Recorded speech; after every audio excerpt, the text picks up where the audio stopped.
There's oftentimes, Lee, four groups of buyers. You've got the innovators, you've got the fast followers, you've got the quoers, and then you've got the laggards. And our single biggest drive when we were in the BGH Innovation Forum was actually not for us.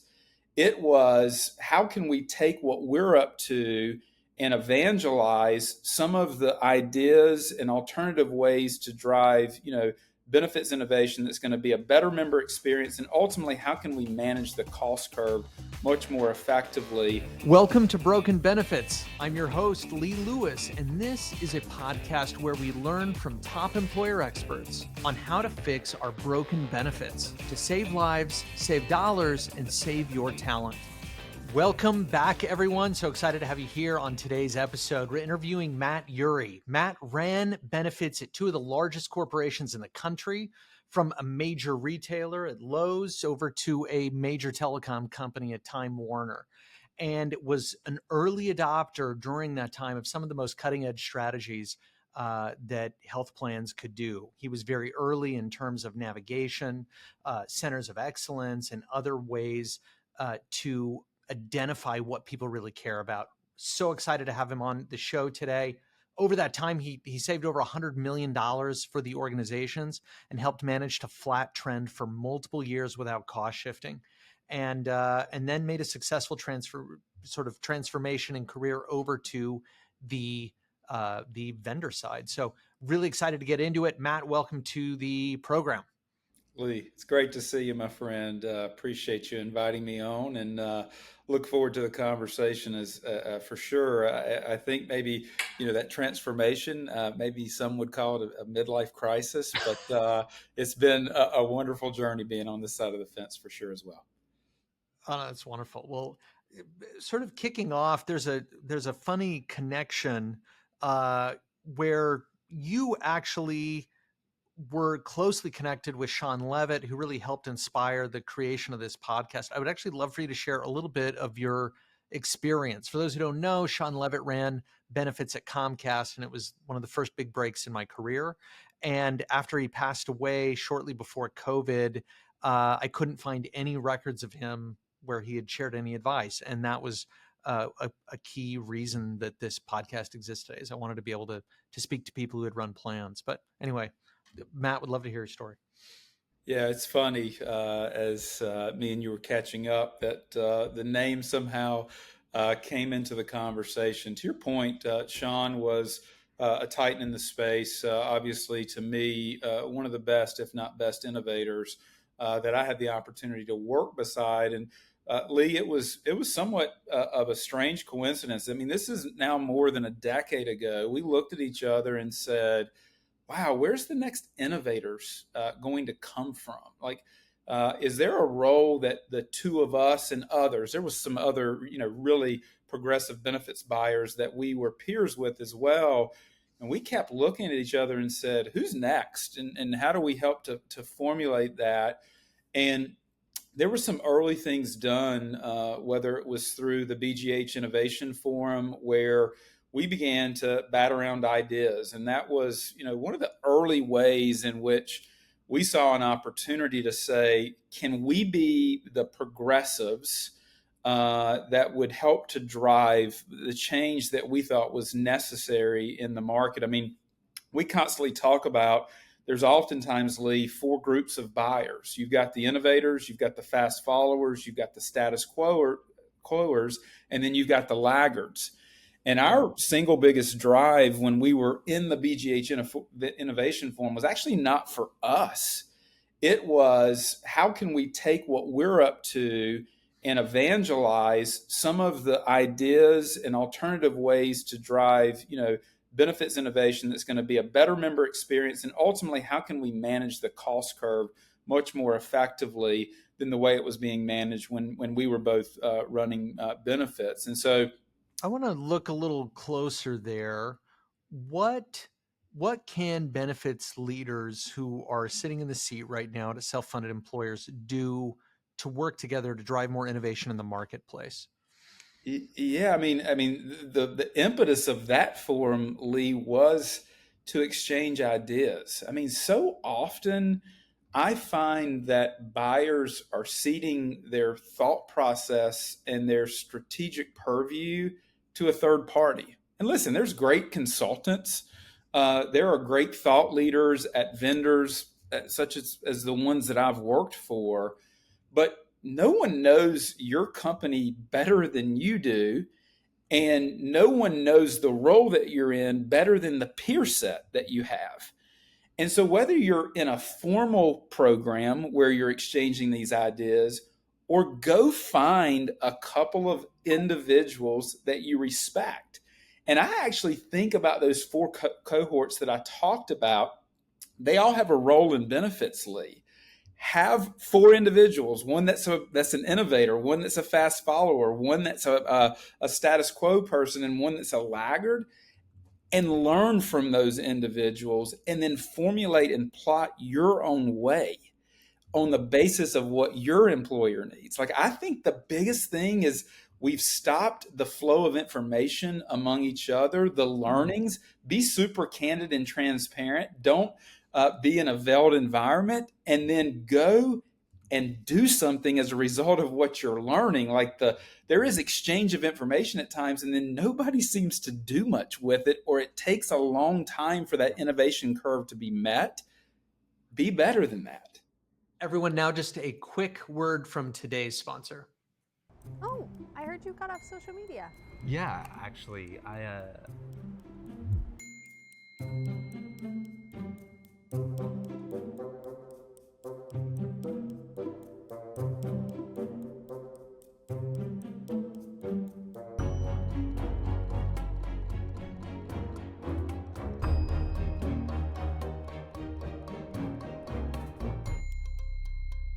it was just kind of depressing. Did you know that 1 in 3 fundraisers on GoFundMe are for medical bills?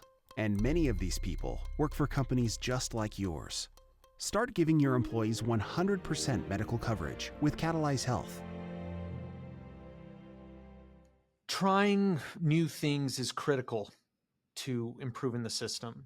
And I think a lot of times people don't perceive that the reward is worth the risk.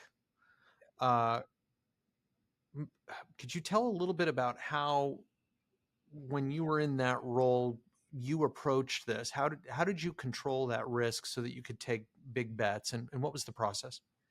Yeah, I mean, obviously, the first thing was I allocated the time, Lee. So many folks don't understand the day in the life of a benefits buyer. They're consumed with the crisis of the moment, the CEO escalation, payroll broke, the benefits admin platform's not working today, whatever it is. And that stuff happens. But you better first have your pulse on the market for sure, and allocate that time.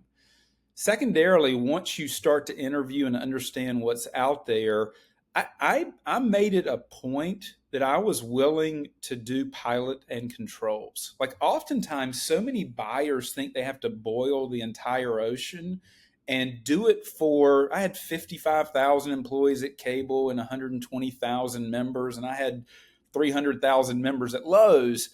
You don't have to do it for all 300,000, especially if you are an early adopter. And so tighten that remit. Take a risk on a smaller population.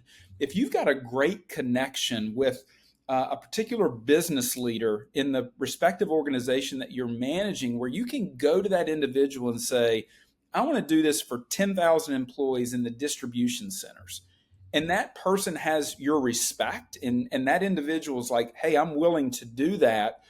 From the pilot and control, then start to build groundswell of support. I see so many buyers get paralyzed by the fear of the CEO and CFO. Start smaller, and then build groundswell of support, that where your business leaders are actually the drumbeat of the way in which you get something pulled through the organization, to me, was always one of the key tenets that I gravitated to.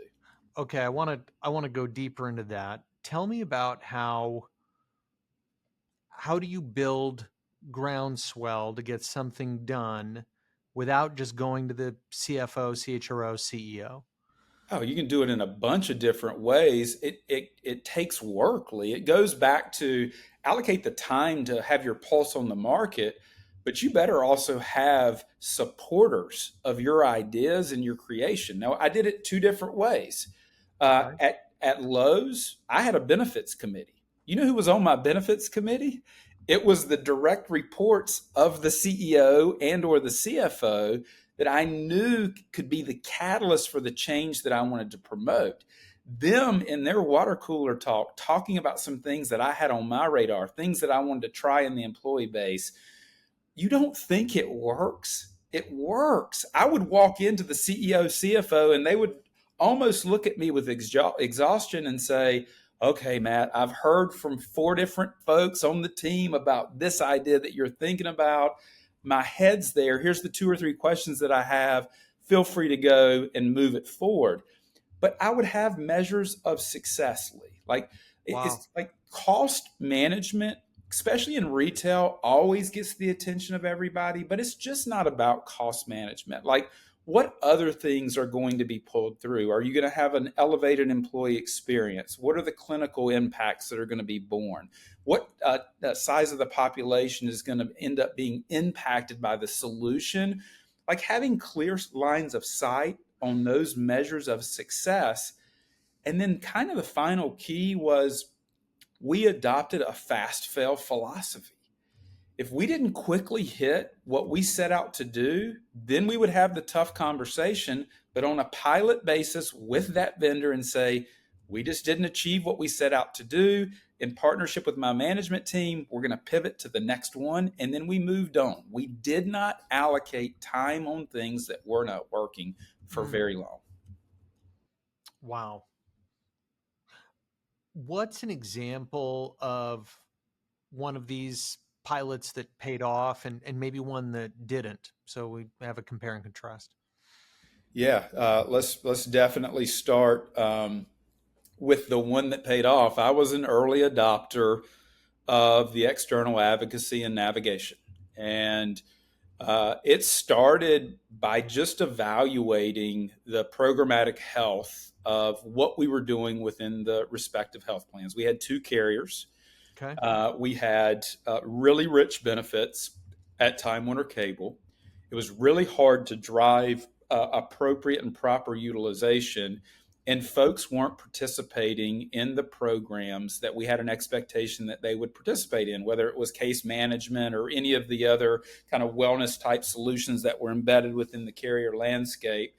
We ended up, Lee, running a pilot and control while at Time Warner Cable on external advocacy in 2011 and 12, I think is when it was. And so I think we were customer number 3, I believe, if my Wow. memory's correctly.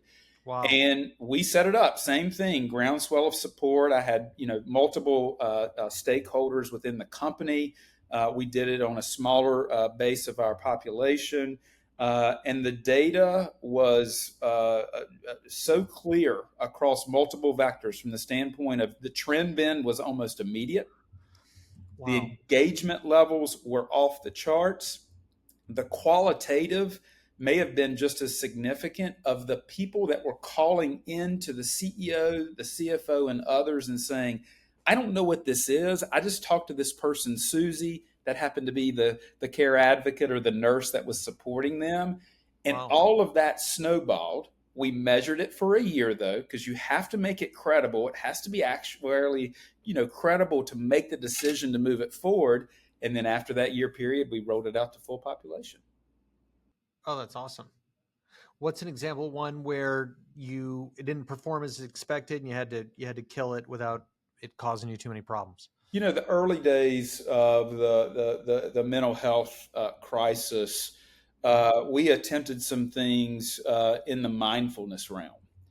And the goal was to bring solutions to, bring, just more awareness to, what individuals were working through in the day in the life. We had a big hope that that could be a key component of the overall mental health strategy that we were looking to deploy, Lee, and then just across all vectors, from those that wanted to engage in it to any semblance of was there return on investment, Were folks more present at work and those kind of things? We just did not see it come together and culminate into a successful program. Ultimately, mental health was still a big part of the value prop in the set of solutions that we were deploying, but for that particular vector, just could not find a solution that we felt fit the bill that folks wanted to utilize. Yeah. What was the process like for contributing to a navigation company being built? Because when you first started having those conversations, that solution didn't exist. And I'm curious about how other benefits leaders might be able to sort of speak into existence solutions that they need that may not be out in the market.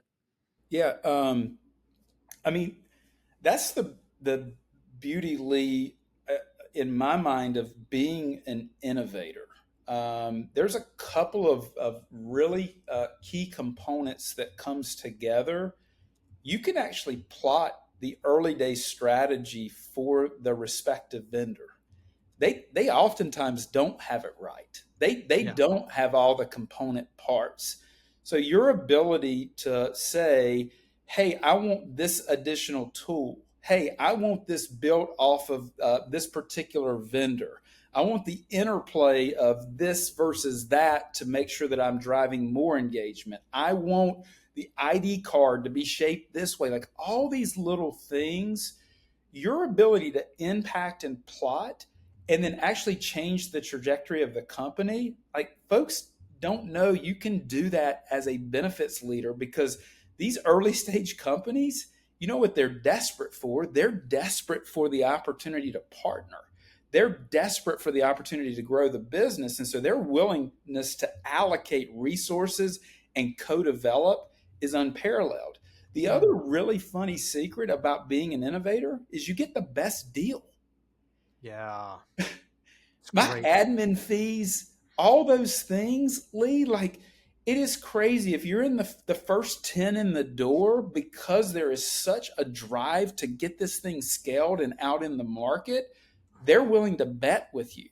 So not only do you get the benefits of being the thought partner, the innovation engine, this is how I want it done. These are the measurements that I want. This is how we're going to look at each other in a year and say this thing worked or it didn't work. Mm.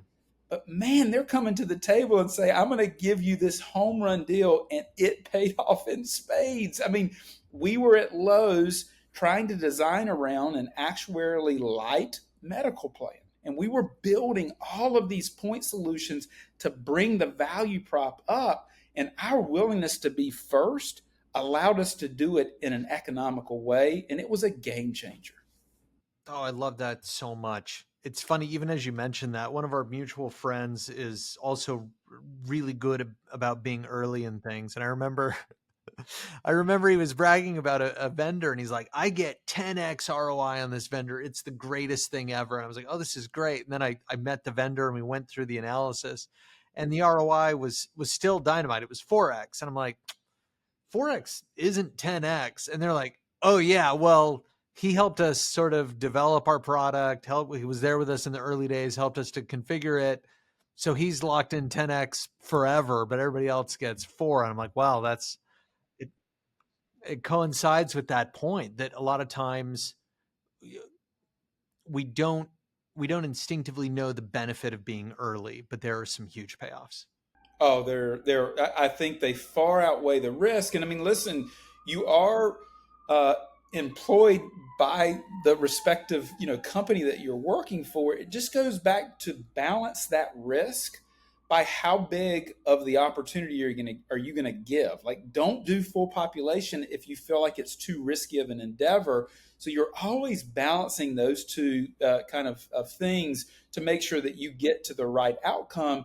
I will tell you though, Lee, like at one point, I was running 3 different vendors for external navigation and advocacy. Guess what? It drove the best deal in market by a ton. But then I had multiple communications that I had to make. I had to knit together multiple programs where file feeds and things were going. So I increased the workload, but ultimately delivered better results because I got the best in class vendor at the best price with the best results because we created that competition. Takes work, but I think it's worth it in the long run. Did you do contracting on all three vendors? I mean, all of that. Okay. So that's pretty significant implementation work. It is, but in the day and age now, Lee, where you can procure through so many partners, and like when I was doing it, we were doing all direct contracts. Like one Yeah. of the beauties now are all these resellers that are out in market where you can drive efficiency through your process to where you're not, you don't have the millstone of another security review and Yeah. 75 direct contracts. That efficiency's now been born, but then you have to have the willingness to go and try and learn and then drive to the best outcome. Love that. Okay. I want you to talk us through the conversation with your insurance carrier. So now you're one of the first employers who's like, we're going to take navigation out of my insurance carrier call center. You have two carriers at this time and put it with an outside entity. Nobody's ever done this before. Walk us through how that went. Yeah, it's one of the things, Lee, and I think we've actually talked about this a bit, and it drives me a bit crazy. Like I'm in service, or I was in service to Lowe's and Time Warner Cable, not to anybody else, and I was in service to each and every member that was on my plan. And my mantra was, it's my employees, it's my members, it's my data, and so it's my program. I'm giving you the opportunity to work with us. And like, listen, this is hard for mid-market buyers, smaller size companies. They don't have the voice or maybe the clout. But for those that are of any size, Lee, like the first step is you have to make the stand and say, this is my program, my strategy. I'm doing what's in the best interest of the company that I work for and the membership that I get the opportunity to serve. So you can imagine, I picked up the phone and said, hey, we're going to carve all this out. All the phone calls are going to bypass you, and I'm going to send it to this third party. And I tried to do it the right way. I did it with my account manager. Well, that took about 5 minutes of that conversation to say, this is going nowhere fast. Yeah. And so it culminated through multiple layers of individuals that ultimately went to the highest reaches of those two respective carriers. And you have to be bold in approach. And I was declarative and said, if you do not give me the ability to do this, I will bid this in a way that I will find parties that will do it. And so at times you are going to be rebuffed in some of your initial conversations, but then you better be in a position to set up the next RFP to get what you're after. And you can set it up in that regard to do it if you don't get the initial yes. In my instance, with how much we were spending, the logos that we were, folks would bend over backwards. We ultimately got to where we needed to. I invoked, though, Lee, a couple of my leaders. There was a CEO to CEO conversation at one point saying, we're going to do this, and this is why we're going to do it.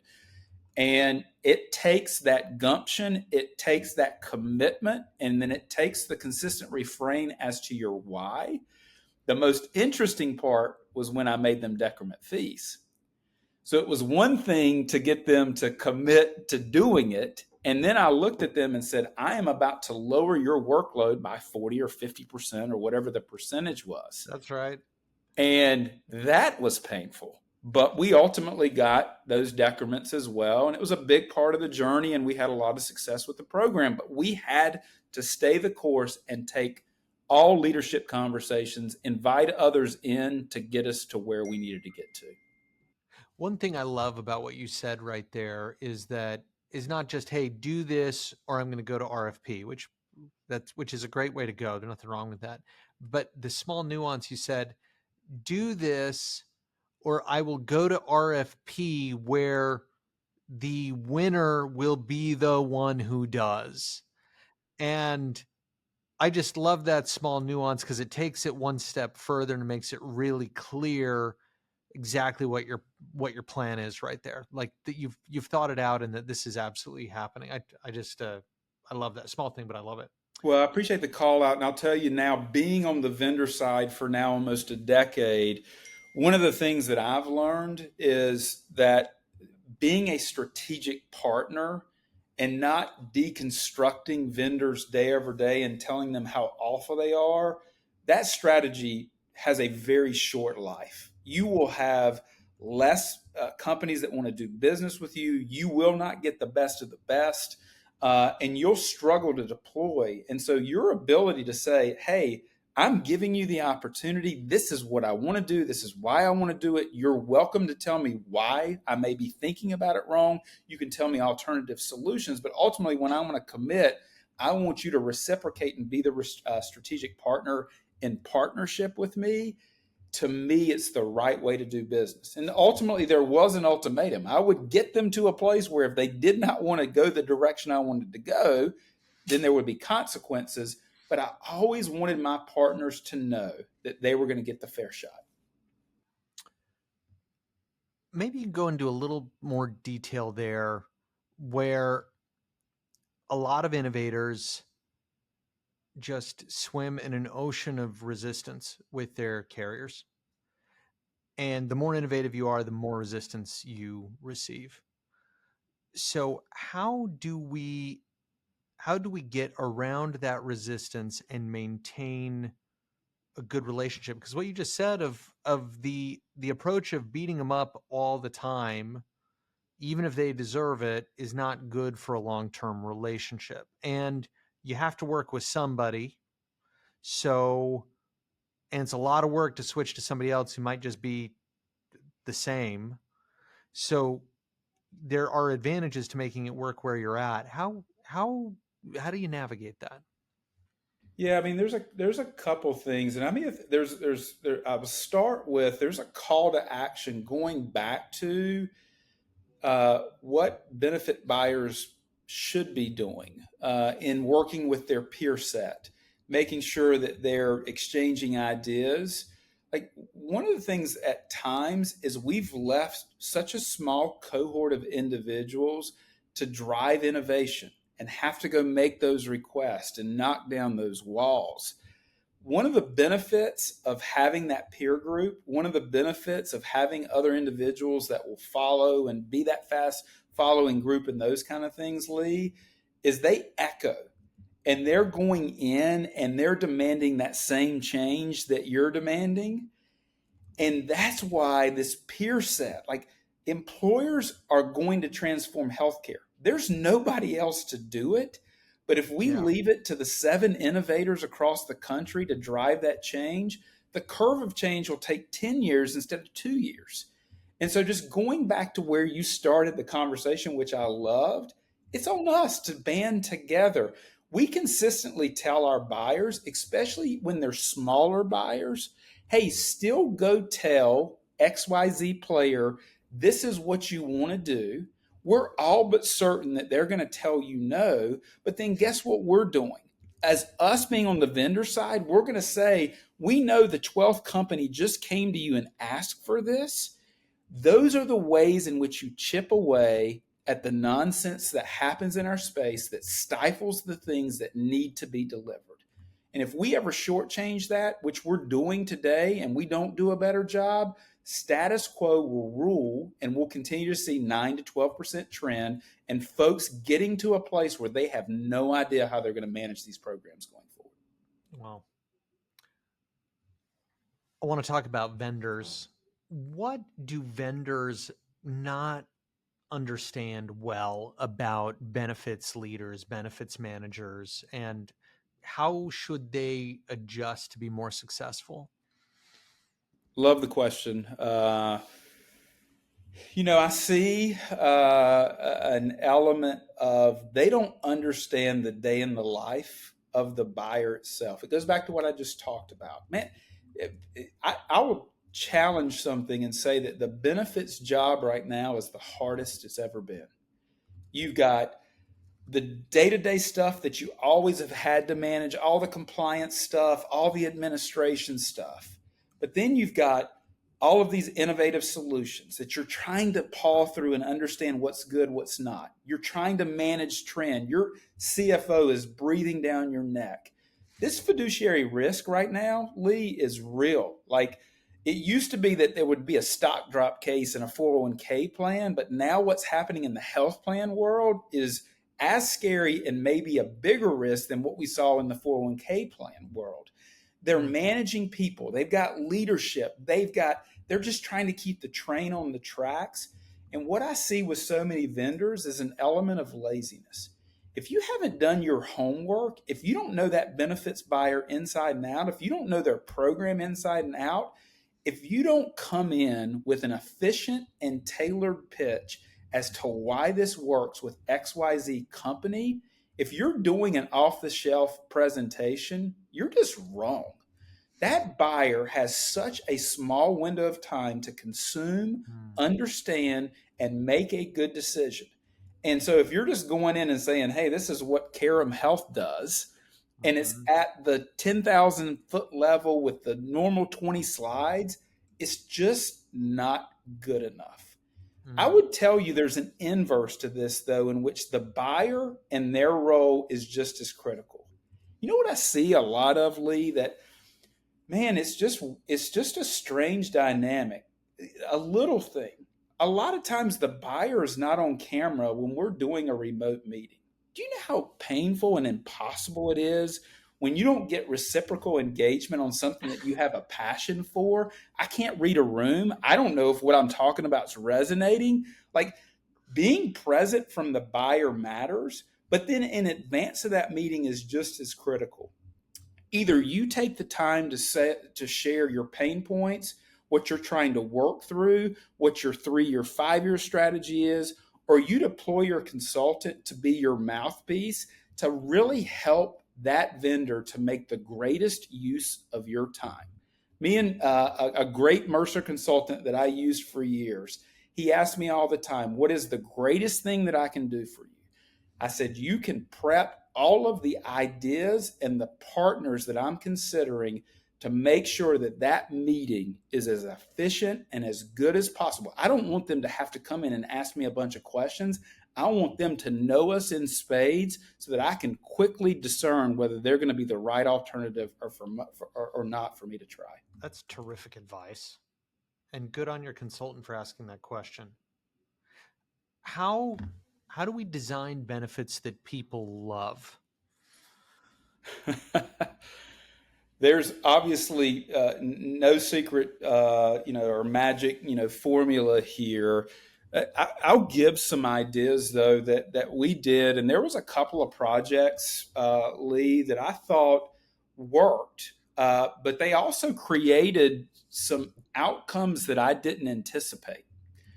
One was we did a conjoint analysis. And, maybe folks don't know what a conjoint analysis is, but essentially you're asking constituents to force rank kind of what they value the most.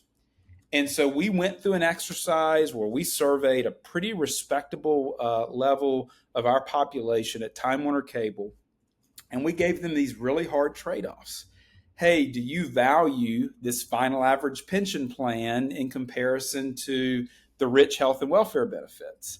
And we made them, work through all of these alternatives. And ultimately, it developed a menu of the benefits that folks valued the most. Lee, what do you think the number one most valued benefit was at Time Warner Cable?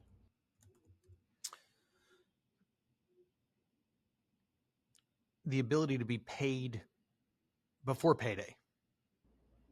Free cable.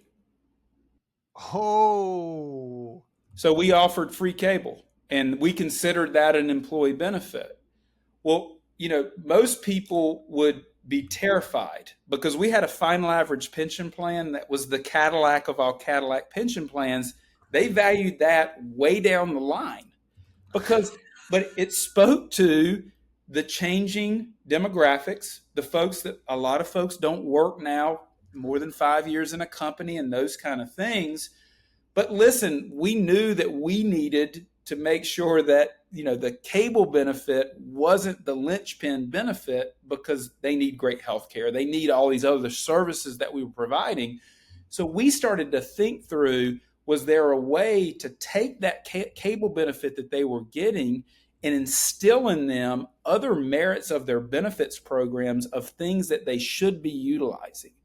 So that conjoint had a pro and a con. The con was we didn't anticipate that this cable benefit would be the most valued, but it allowed us to be creative, to begin to tailor some things that we thought would work for them that then they would ultimately value more. Everyone, now just a quick word from today's sponsor.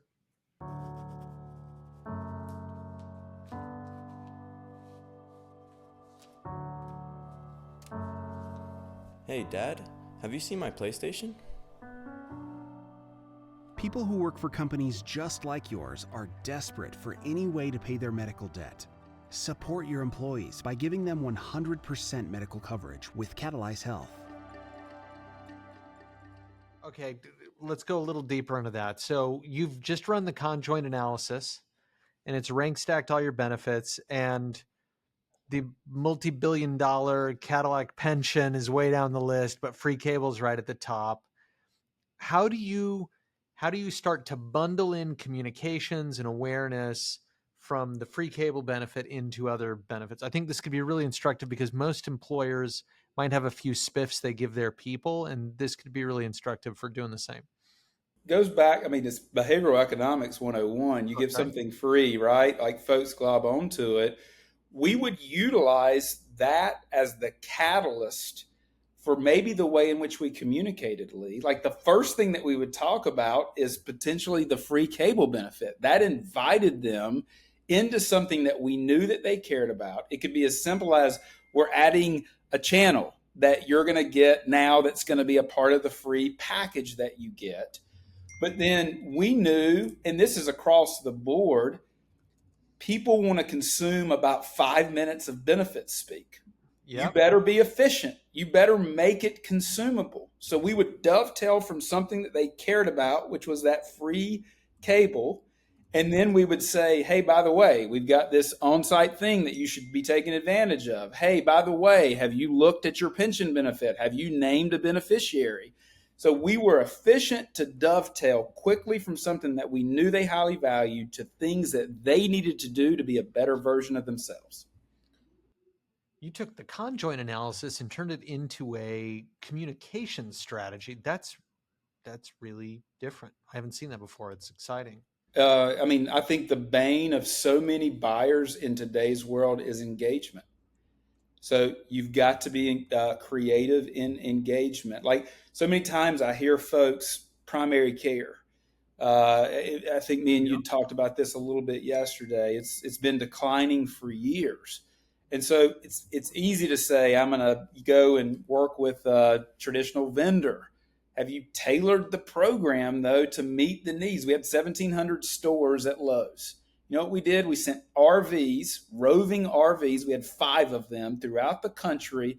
We brought healthcare to them where they would know their numbers. They could meet with a physician. They could do all this work. We did this in concert with a vendor partner, but we made it specific in something that would work in a Lowe's environment because oftentimes the folks couldn't get off the store floor at Lowe's to go and consume care. They're walking 5 miles a day.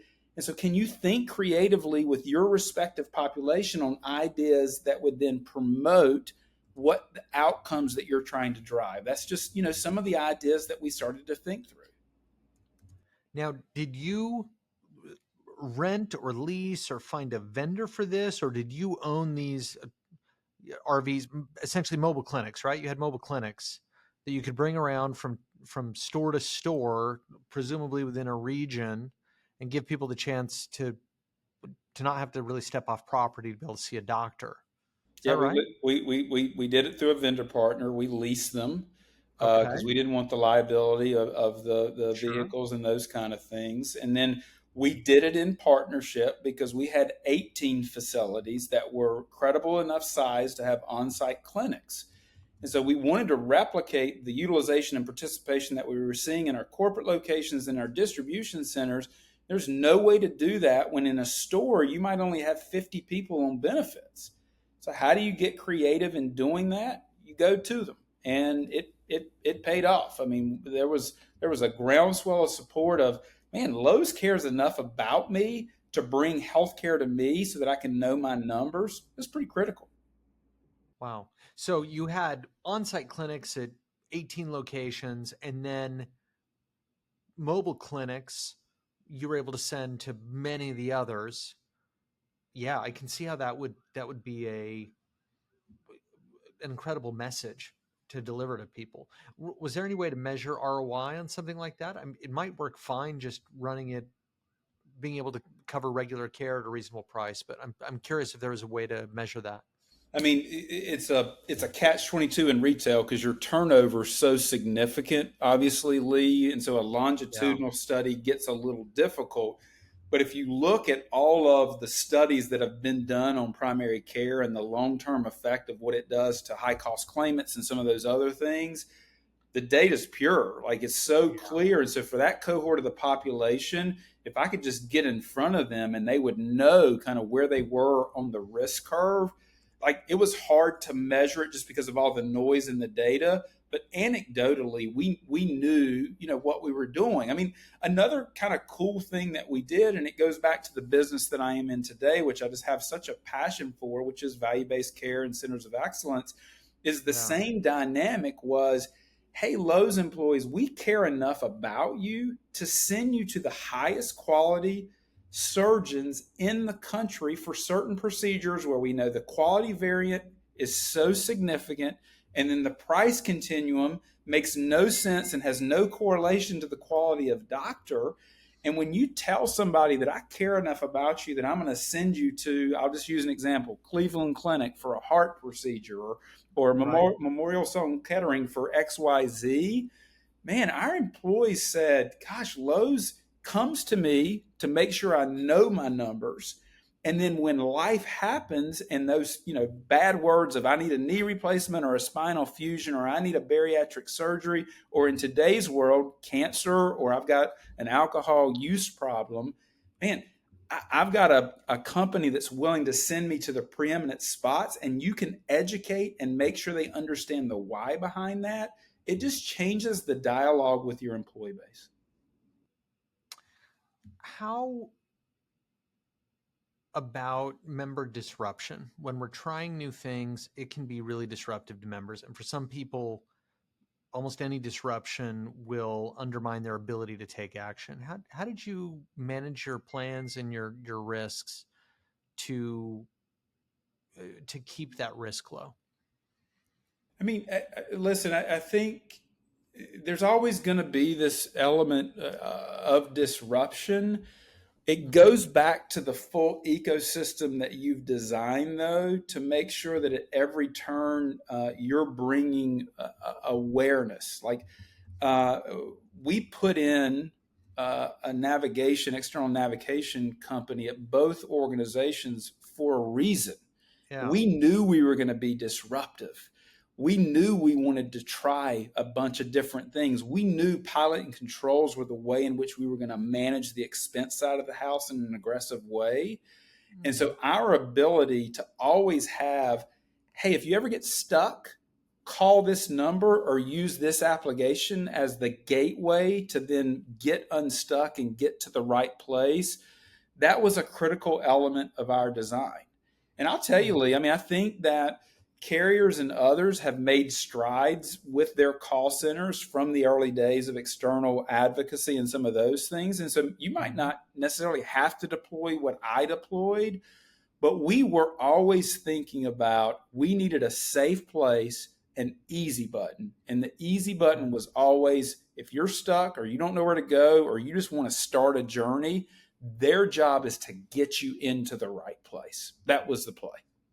If you were coaching your younger self who was just getting into benefits, maybe just been put in as a manager or a new leader of Total Rewards, what's some of the advice that you would give for how they could start making an impact on the system and helping to realign incentives?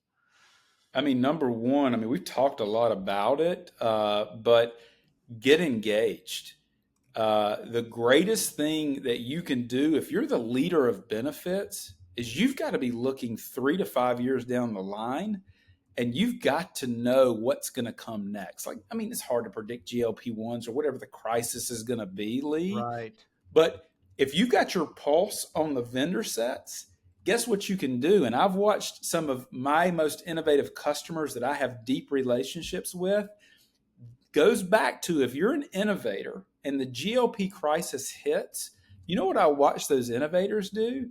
They went into some of those early stage companies and said, can we change what you're doing just a bit to grab this? I want to turn this into an overall weight management program, or whatever the case may be. They were able to elevate from just, oh God, the expenditures of GLP-1s, and develop a strategy because they had the pulse and the pace to then go get in front of it. Now, ultimately, they put in prior auths and they did all the things that you would do and expect to manage it, but they didn't accept that they had to do it through the PBM or the carrier. They knew that there was a broader design that they could deploy that would end up driving better programmatic health. So number one, it's pacing. Number two goes back to, who's your peer group? Who are you learning from? Who do you respect?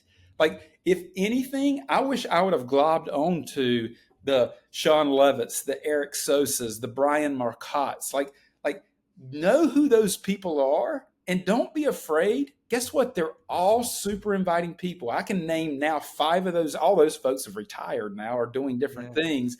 There's 5 or 6 really great benefits buyers that would love to tell you about what they're up to, how they're doing it, why they're doing it, what they've seen, what's worked, what hasn't. Go get that peer group. I mean, it's not that hard. And then be in a BGH, be in an EHIR, or whatever your flavor of choice is. Like, the work that you're doing, Lee, is second to none. Like, be in that kind of that team of individuals that are looking to solve hard problems, and then do it together. And then the biggest thing is, I'll be honest with you, Lee, I wish I would have done more. Like, as I look back on it, I think I could have impacted more if I would have even been more of a progressive, done more pilot and controls, done an early adoption with a few more solutions. There's a couple of regrets that I have of great companies that have done significant work that I didn't get on the bus of. And so that means I could have done a little bit better myself. Wow. Something that I love about this advice is that you think, oh, these movers and shakers who are out doing innovative, interesting things in the industry, it's like, well, why would they be interested in talking to me, or whatever it might be? And the answer is, it's lonely to be at the very front of everything. You need allies, and you're thrilled to have somebody who is willing to partner with you, to be able to share ideas, bounce ideas off of, who respects what you're doing, because you're swimming in an ocean of resistance all the time when you're out in front. And it's almost the opposite of what you'd expect. These are the people who are almost most welcoming and such a breath of fresh air. 100%. And they're driven by establishing a new normal and fixing. And so where they can lock arms and go fix, and to your point, you're an echo chamber, it just makes material difference. Now, if anyone wanted to connect with you, or learn more about what you're doing and do some business with you, or had questions, what's the best way to reach out to you, whether LinkedIn or any other means? I mean, LinkedIn's probably the most simplistic, but I will tell you, like, my email is meurey@carumhealth.com. Man, I love having these conversations. I talk all the time to those benefits buyers that are considering jumping on to the side of the fence that I'm on now, Lee. That's a big change in career that I went through that. And like, I could share advice on the pros and cons and things that you have to steady yourself for as you make a transition for that. But yeah, whether LinkedIn, whether it's via email, I'd love to connect and just be a helpmate if I can be a helpmate. Terrific. Thank you for that. And thank you so much for being on Broken Benefits today. Oh, it was my honor. I appreciate the opportunity to spend some time with you, my friend. Thanks for joining us on Broken Benefits. If you enjoyed today's episode, please subscribe to our YouTube channel or on your favorite podcasting platform. Also, please share today's show with a friend or colleague. It's free to do, and it helps us spread the message to as many people as possible. Until next time.